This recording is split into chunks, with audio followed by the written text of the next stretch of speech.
Do you realize how many of us didn't think that Robert Downey Jr. would even still be alive right now? I'm not trying to be glib or callous here, but in the late 90s and early 2000s, everybody was kind of just waiting to get the tragic headline.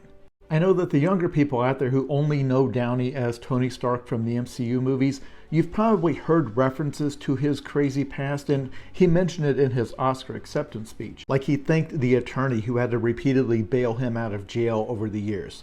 If you don't know the details, the story is wild. First of all, Downey started acting at age 5 because his father was an actor and a filmmaker.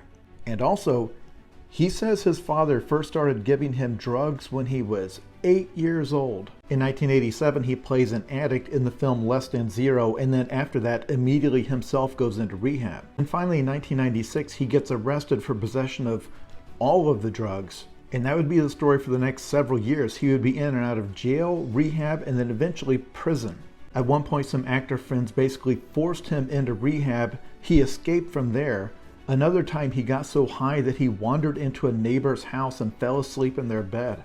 By the late 90s, he had lost his house. When he got out of prison, he got cast in a TV show, got arrested again, fired from that TV show. And at this point in 1999, he was considered something between a tragic figure and a joke. Look, they're making a movie.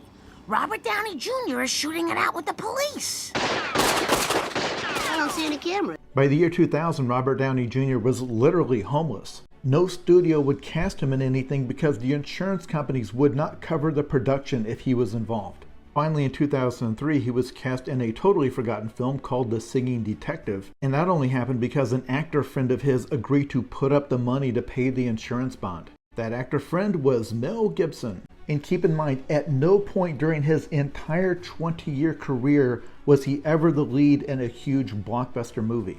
And then in 2007, the most significant casting decision in the history of the industry occurs. He gets cast to play Iron Man, who at the time was a C-list superhero. Most people did not care about Iron Man in 2008. The film would be an unexpected hit, but the way he played Tony Stark set the tone for the whole MCU. Like, a lot of people in this $30 billion franchise are just doing Robert Downey Jr. as Tony Stark. So when people ask him in interviews what he would be doing if he wasn't acting, and he answers, "I would be in prison," he's not joking. His wealth and talent and connections gave him chance after chance after chance. But if you'd gone back to 1999 and asked us what we thought the most likely outcome for him was, it wasn't this.